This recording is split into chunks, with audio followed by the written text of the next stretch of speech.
सपने पूरे होते हैं जनाब। सपनों को पूरा करने के लिए दो चीज़ ज़रूरी होती है, पहला जुनून और दूसरा थोड़ा सा धैर्य रखना।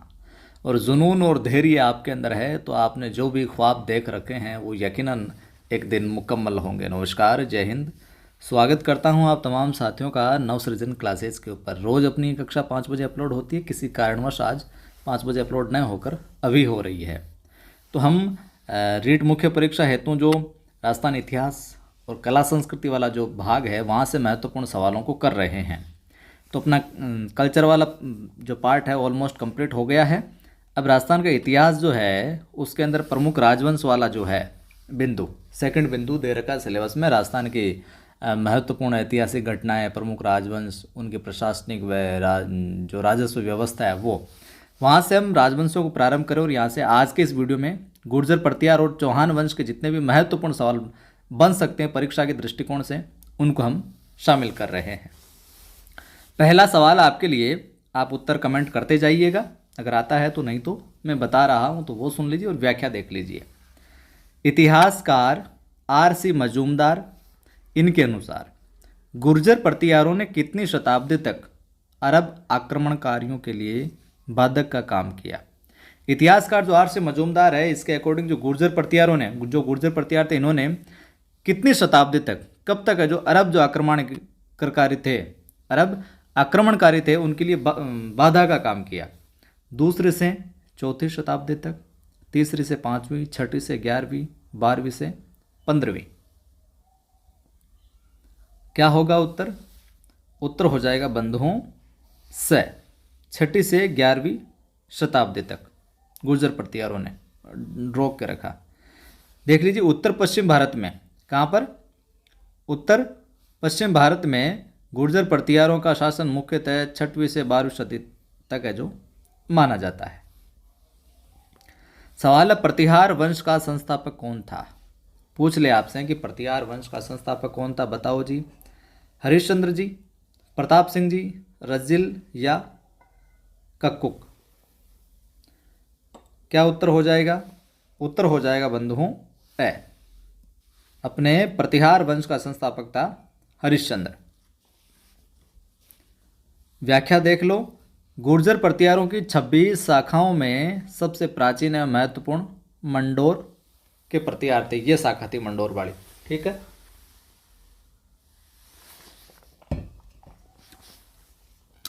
अगला सवाल, पानी पिया थोड़ा सा। तो सबसे प्राचीन एवं महत्वपूर्ण मंडोर के प्रतिहार थे। जोधपुर एवं घटियाला शिलालेख के अनुसार हरिश्चंद्र नामक ब्राह्मण के 2 पत्नियां थी, और एक ब्राह्मणी तथा एक क्षत्राणी भद्रा। तो ये ध्यान में रखना, आपको जो इसका संस्थापक है वो ध्यान में रखना है, और महत्वपूर्ण जो शाखा थी वो मंडोर प्रतिहार, ये ध्यान में रखना है। प्रतिहार वंश का संस्थापक हरिश्चंद्र और जो प्रमुख वो मंडोर के प्रतिहार। भद्रा से 4 पुत्र हुए, भोग भट्ट, कदक, रज्जिल और दह। तीसरा सवाल है, प्रतिहार वंश की मंडोर शाखा के किस शासक ने अपनी राजधानी मंडोर से मेड़ता स्थानांतरित की थी? प्रतिहार वंश की मंडोर शाखा के किस शासक ने अपनी राजधानी मंडोर से मेड़ता स्थानांतरित की? बहुत अच्छा सवाल है, कई बार पूछा गया है। कक्कुक ने, रज्जिल ने, नागभट्ट प्रथम ने या बाउक ने? तो किसने की थी? नागभट्ट प्रथम ने मंडोर से मेड़ता है जो स्थानांतरित की। नागभट्ट प्रथम नरभट्ट का पुत्र था, इसे नाहड़ भी कहते हैं। नागभट्ट ने मंडोर के पूर्व में राज्य की सीमा का विस्तार किया तथा मेदांतक या मेड़ता को अपनी राजधानी है जो बनाया, मंडोर से मेड़ता। 4 नंबर सवाल है अपना, राजपूताना नाम का प्रयोग सबसे पहले कब हुआ, किसने किया था? राजपूताना का तो इसका तो सबको ज्ञात है, क्या है? 1800 ईस्वी में जॉर्ज थॉमस ने राजपूताना शब्द का है जो प्रयोग किया, ठीक है। देख लो व्याख्या थोड़ी सी। 1800 के अंदर जॉर्ज थॉमस द्वारा राजपूताना शब्द का प्रयोग किया जाता है। कर्नल टोड ने राजपूताना का इतिहास लिखते समय 1829 ईस्वी में प्रकाशित पुस्तक कौन सी? Annals and activities of Rajasthan में राजस्थान शब्द की प्रदेशवाची संज्ञा जो दी है प्रदेशों के लिए।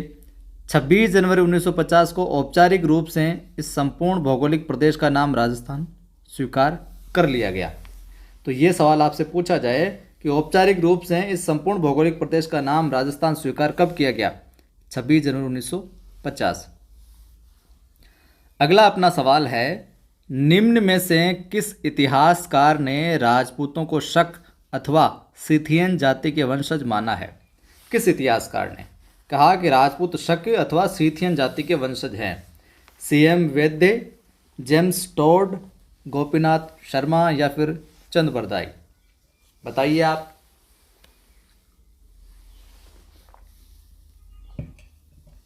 उत्तर हो जाएगा अपना यहाँ पर ब। जेम्स टोड महोदय ने कहा कि ये या तो शक है अथवा सीथियन जाति के वंशज है। छठा अपना सवाल है, राजपूत वैदिक आर्यों की संतान है। ने किसने किसकी संतान माना? ये जरूर ध्यान में रखना। राजपूत वैदिक आर्यों की संतान है। इस मत के प्रतिपादक कौन थे? Doctor D R. Bhandarkar, colonel Tod, Gaurishankar Hirachand Ojha या फिर विलियम कुक? राजपूत वैदिक आर्यों की संतान है तो ये मानने वाले थे साहब गौरीशंकर हीराचंद ओझा। अगला अपना सवाल है, आदि वराह की उपाधि जिस राजपूत शासक ने धारण की वह है। आदि वराह की उपाधि किसने धारण की थी साहब? परमार भोज ने, मिहिर भोज ने, पृथ्वीराज चौहान ने या फिर विग्रहराज चतुर्थ ने? आदि वराह की उपाधि किस राजपूत शासक ने जो धारण की थी साहब? तो उत्तर हो जाएगा बंधुओं अपना क्या? ब।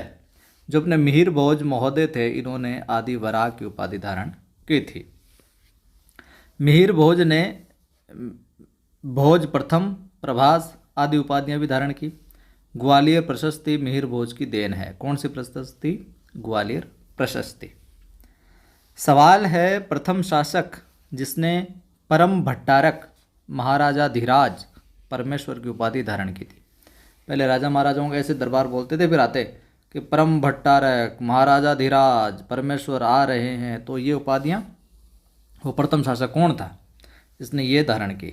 वत्सराज, नागभट्ट द्वितीय, मिहिर भोज या महेंद्रपाल प्रथम? इन चारों में से आपको बताना है। तो क्या उत्तर हो जाएगा? ब। नागभट्ट द्वितीय ने परम भट्टारक महाराजा धीराज परमेश्वर की उपाधि धारण की साहब। व्याख्या नागभट्ट सेकंड के विषय में। कन्नौज को जीतकर अपनी राजधानी बनाया। कन्नौज को जीतकर अपनी राजधानी किसने बनाया? नागभट्ट द्वितीय ने। इन्होंने यह उपाधि बंगाल के पाल शासक धर्मपाल को हराकर धारण की, जिसका उल्लेख बुचकुला अभिलेख 815 ईस्वी वाले में देखने को मिलता है। 9 नंबर सवाल है, गुर्जर प्रतिहारों की राजधानी कौन सी थी? गुर्जर प्रतिहारों की पिलीमोलो भीनमाल, बूढ़ा पुष्कर अजमेर, मांडेयपुर जोधपुर, जांगल बीकानेर? गुर्जर प्रतिहारों की राजधानी कौन सी थी? पिलीमोलो भीनमाल। ए उत्तर हो जाएगा आपका। चीनी यात्री ह्वेनसांग ने भारत की यात्रा का विवरण अपने ग्रंथ में सीयूकी में किया। कौन सा ग्रंथ में? सीयूकी। किसकी है? ह्वेनसांग महोदय की। इसमें उन्होंने गुर्जर राज्य को कुचिलो तथा राजधानी पिलीमोलो लिखा है। गुर्जर राज्य को तो कुचिलो कहा और राजधानी क्या बताई? पिलीमोलो बताई साहब। भीनमाल का प्राचीन नाम श्रीमाल था। क्या नाम था? श्रीमाल। 10 नंबर सवाल है, प्रतिहार वंश का अंतिम शासक था। प्रतिहार वंश का अंतिम शासक कौन था? यशपाल, राज्यपाल, महेंद्रपाल सेकंड या महिपाल? अच्छा लगता है तो वीडियो को लाइक कर दिया करें, आप साझा भी कर दिया करें, शेयर भी कर दिया करें। पहली बार जो भी देख रहे हैं सब्सक्राइब कर घंटे वाले निशान पर क्लिक कर लें ताकि वीडियो की सूचना मिलती रहे आपको। तो देखिए, प्रतिहार वंश का अंतिम शासक था यशपाल। प्रतिहार वंश का अंतिम शासक कौन था? यशपाल था। इलाहाबाद के कड़ा नामक स्थान पर 1036 ईस्वी का लेख मिला है, जिसमें यशपाल के दान का वर्णन भी देखने को मिलता है। इसके पश्चात किसी प्रतिहार शासक का वर्णन इसमें नहीं मिलता है, यानी कि ये अंतिम शासक हो जाता है।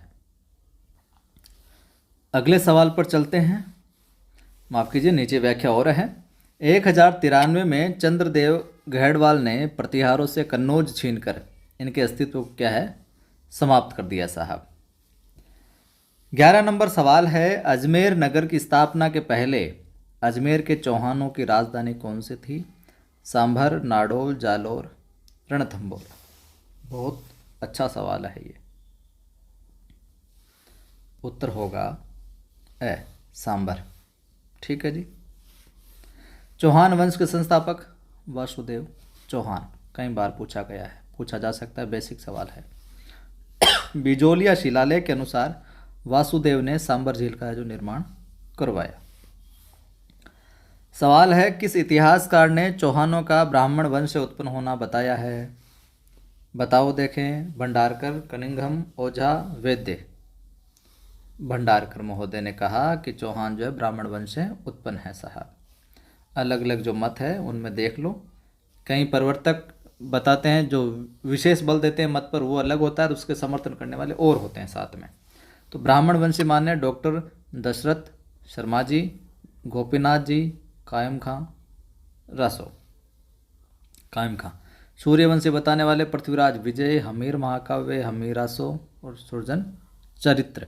इसके अंदर भी मिलता है कि ये सूर्यवंशी थे। अग्निकुंड से उत्पत्ति बताने वाले पृथ्वीराज रासो कहते हैं। नैणसी और सूर्यमल मिश्रण ये इसका सपोर्ट करते हैं। ठीक है। 13 नंबर सवाल है अपना, गुवक किस वंश का शासक था? चाहमान, कछवाहा, प्रतिहार या हाड़ा? देखिए सवाल ऐसे कि आप बार बार पढ़ोगे तो ये आपके मस्तिष्क में स्थायी होंगे। उत्तर क्या हो जाएगा? चाहमान। गुवक किस वंश का शासक था? चाहमान। और 9th और 10th की जो राजस्थान का इतिहास और कला संस्कृति वाली पुस्तक है उनको आपने अच्छे से पढ़ा तो आपका इतिहास, कला, संस्कृति का कोई सवाल है जो गलत नहीं होगा, और ऑलमोस्ट परीक्षा में सवाल आपको वहीं से देखने को मिलेगा, और ये वहीं से संकलन किया गया है। व्याख्या में हम बात करें तो प्रारंभ में चौहान प्रतिहारों के सामंत थे, परंतु गुवक प्रथम ने स्वतंत्र शासन स्थापित कर गुर्जरों की अधीनता जो है अस्वीकार कर दी साहब। गुवक प्रथम दुर्लभ राज के पुत्र थे।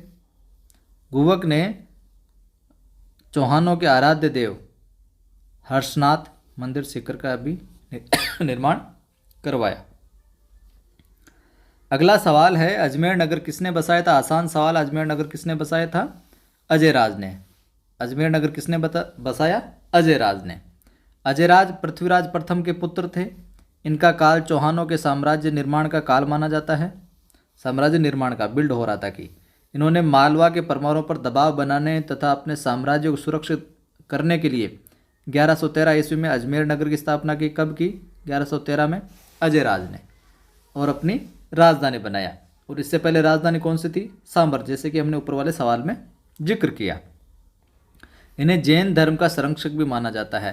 तो यह आपसे सवाल पूछ ले, जैन धर्म का संरक्षक चौहानों के अंदर तो नाम आ जाएगा अजयराज।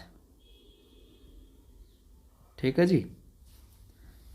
15 नंबर सवाल है, अजमेर के निकट पुष्कर में वराह मंदिर का निर्माण किसने करवाया? अजमेर के निकट जो पुष्कर में वराह मंदिर, इसका निर्माण किसने कराया?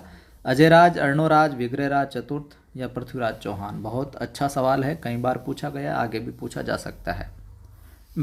अर्णोराज ने। वराह मंदिर अर्णोराज ने। अजयराज के पुत्र थे अपने अर्णोराज। अजमेर में आना सागर झील का निर्माण करवाते हैं ये अर्णोराज। आना सागर।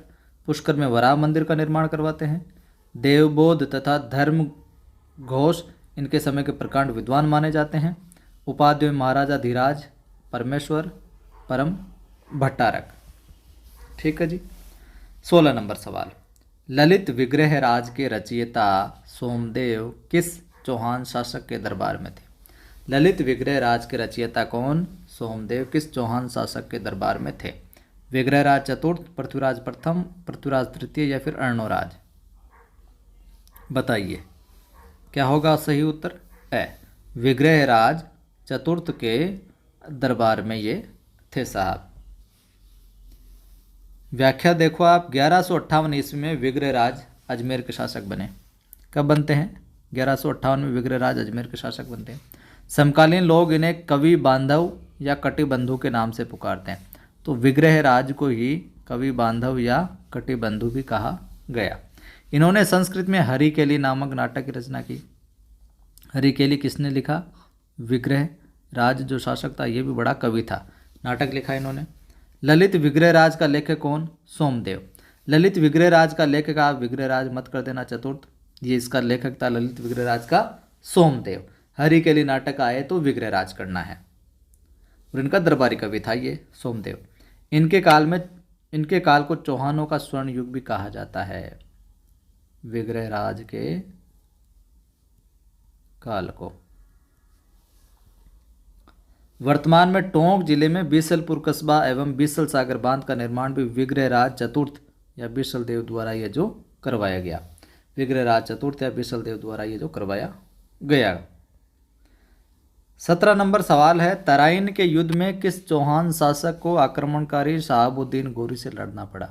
तराइन के युद्ध में किस चौहान शासक को शहाबुद्दीन गोरी से लड़ना पड़ा? पृथ्वीराज प्रथम, बिसलदेव, पृथ्वीराज तृतीय, पृथ्वीराज द्वितीय। तो कौन था? पृथ्वीराज तृतीय, थर्ड। पृथ्वीराज 3 है, पृथ्वीराज तृतीय था अपने तराइन के युद्ध में शहाबुद्दीन गोरी से भिड़ने वाला। चौहान वंश के प्रतापी राजा अपने पृथ्वीराज तृतीय ने तराइन के मैदान में गोरी के खिलाफ 1191 एवं 1192 में जो युद्ध किए। 1191 में जीत जाते हैं, 92 में हार जाते हैं। जैसे कि लिखा है, 91 में पृथ्वीराज तृतीय ने मोहम्मद गोरी को हरा दिया था। 92 में मोहम्मद गोरी ने पृथ्वीराज तृतीय को हरा दिया, वापस पलटवार किया। इस युद्ध में पराजय का कारण कन्नौज के शासक जयचंद की पुत्री संयोगिता के प्रेम संबंधों का जो माना जाता है। 18 नंबर सवाल है, पृथ्वीराज चौहान का दरबारी कवि कौन था? बहुत प्रसिद्ध है, लीजिए स चंद बरदाई। चंद बरदाई था पृथ्वीराज चौहान का दरबारी कवि। समकालीन लेखकों में जयानक था इसके, चंद बरदाई हो गया, जनार्दन हो गया, आशाधर हो गया, विद्यापति गौड़ हो गया, विश्वरूप। जयानक का पृथ्वीराज विजय है और चंद बरदाई का पृथ्वीराज राशो है। पृथ्वीराज विजय। चौहानों की रणथंबोर शाखा का प्रवर्तक कौन था? ये सवाल बहुत अच्छा है, कई बार पूछा गया है। चौहानों की रणथंबोर शाखा का प्रवर्तक कौन था? कीर्तिपाल, हमीर, गोविंदराज या हरिराज? तो कौन हो जाएगा? स गोविंदराज। कौन हो जाएगा? गोविंदराज हो जाएगा साहब, रणथंबोर शाखा का।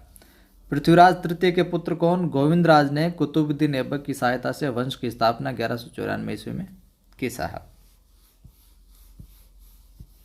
20 नंबर सवाल है, किस रणथंबोर शासक ने दिल्ली सल्तनत के जलालुद्दीन खिलजी को परास्त किया था? किस रणथंबोर का कौन सा शासक था जिसने दिल्ली सल्तनत के कौन जलालुद्दीन खिलजी को परास्त किया, लेकिन अंततः 1301 में उन्हें अलाउद्दीन खिलजी से जो पराजित होना पड़ा था? गुगा, हमीरदेव चौहान, सपालदक्ष या राजा जयचंद? उत्तर हो जाएगा हमीरदेव चौहान साहब। रणथंबोर में यही थे विशेष, इन्हीं का सवाल आता है। व्याख्या देखें हम तो जलालुद्दीन खिलजी को हमीरदेव चौहान ने परास्त किया, ठीक है। सुल्तान जलालुद्दीन खिलजी ने रणथंबोर दुर्ग के बारे में कहा कि ऐसे 10 दुर्गों को भी मैं मुसलमान के एक बाल के बराबर महत्व नहीं देता। तो ये अगर कथन पूछ ले जलालुद्दीन का, तो ये रणथंबोर दुर्ग के विषय में था। रणथंबोर का युद्ध हमीर चौहान एवं अलाउद्दीन खिलजी के मध्य 1301 ईस्वी में लड़ा गया, जिसमें अलाउद्दीन ने जो विजय होता है फिर जलालुद्दीन के बाद में। 21 नंबर सवाल है, जालोर के चौहान शासकों में से कौन से राजा को दिल्ली के किसी सुल्तान के आक्रमण का सामना नहीं करना पड़ा? जालोर के चौहान शासकों में से वो कौन सा राजा था जिसके दिल्ली के किसी भी सुल्तान के आक्रमण का सामना नहीं करना पड़ा? उदय सिंह, कानड़ देव, वीरम देव या चाचिक देव? चाचिक देव। इतिहासकार दशरथ शर्मा के अनुसार कौन कहता है यह बात? दशरथ शर्मा कहता है कि उदय सिंह के पुत्र चाचिक देव ने राज्य की सीमा को जो बढ़ाया था। कानड़ देव कहाँ का शासक था? सीधा सा उत्तर हो जाएगा। कहाँ का शासक था कानड़ देव? स। जालोर। इसके शासनकाल की महत्वपूर्ण घटना क्या है कानड़ देव के? अलाउद्दीन खिलजी के साथ चलने वाला लंबा संघर्ष 1305 से 1311। इस अलाउद्दीन खिलजी ने जहाँ जहाँ मोटे मोटे ये किले वगैरह थे सब जगह है जो अटैक किया था। अलाउद्दीन खिलजी की जालोर विजय का वर्णन पद्मनाभ द्वारा लिखित कानड़दे प्रबंध, ध्यान में रखना, पद्मनाभ कृत कानड़दे प्रबंध में देखने को मिलता है, जिसमें वीरमदेव एवं अलाउद्दीन की पुत्री कौन फिरोजा का प्रेम प्रसंग भी मिलता है। ये भी एक कारण माना जाता है कि फिरोजा, अलाउद्दीन ये चाहता था फिरोजा का इससे हो जाए, तो वीरमदेव ने मना कर दिया साहब। तो ये प्रेम प्रसंग इनका ये भी एक युद्ध का कारण माना जाता है। जालोर अभियान के अंतर्गत सबसे पहले 1308 ईस्वी में सिवाना पर विजय प्राप्त कर दुर्ग कमालुद्दीन गुर्ग को सौंपा गया तथा दुर्ग का नाम क्या कर दिया? खैराबाद। तो जो सिवाना का दुर्ग था इसका नाम खैराबाद कर दिया, सौंपा किसको? कमालुद्दीन गुर्ग को। जालोर दुर्ग का पतन 1311 में हो जाता है साहब। राजस्थान का प्रथम चौहान राज्य था, ये अगर सवाल पूछ ले आपसे कि राजस्थान का प्रथम चौहान राज्य अजमेर, रणथंभौर, हाड़ौती, नाडोल। अच्छा सवाल है, सीधा सवाल है, नाडोल। ठीक है। नाडोल के चौहानों की शाखा का संस्थापक शाकंभरी नरेश वाघपति राज का पुत्र लक्ष्मण चौहान था, जिसने 960 ईस्वी में लगभग चावड़ा राजपूतों से स्वतंत्र होकर चौहान वंश की जो स्थापना की। शाकंभरी के चौहानों के बाद ये प्रथम चौहान राज्य था। 1205 ईस्वी के लगभग नाडोल के चौहान जालोर की चौहान शाखा में जो मिल गए थे बाद में। 24 नंबर सवाल है, कोटा राज्य का संस्थापक कौन था? मुकुंद सिंह, माधो सिंह, राव रतन सिंह, जालिम सिंह। अच्छा सवाल है, ये ध्यान में रखना। कोटा राज्य का संस्थापक माधो सिंह। कौन था? माधो सिंह। राजस्थान के कानपुर तथा उद्यानों का नगर नाम से विख्यात औद्योगिक नगरी की स्थापना माधो सिंह ने की। ठीक है, कोटा। बूंदी के राजा जय सिंह के पुत्र ने जब 1264 ईस्वी में चंबल के पूर्वी किनारे के शासक कौन कोटिया भील को मारकर इस भूभाग को अपने अधिकार में लिया, तो उन्होंने कोटिया भील के नाम पर इस स्थान का नाम क्या रख दिया साहब? कोटा, ये जो रख दिया। तो ये थे राजवंशों से संबंधित 2 राजवंश आज हमने इस वीडियो में देखे। सवाल अच्छा लगा ही होगा, उपयोगी लगा ही होगा। लाइक कर दीजिए, शेयर कर दीजिए सभी बंधुओं को, ताकि उनकी भी मदद हो जाए। पहली बार देखने वाले साथी चैनल को सब्सक्राइब कर लो, घंटे पर क्लिक करो, ऑल पर क्लिक करो, ताकि हर वीडियो की सूचना मिलती रहे।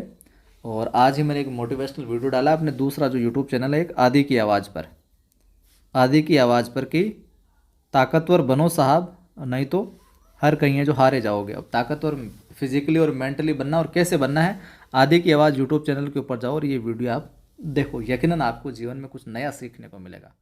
फिर मिलता हूँ।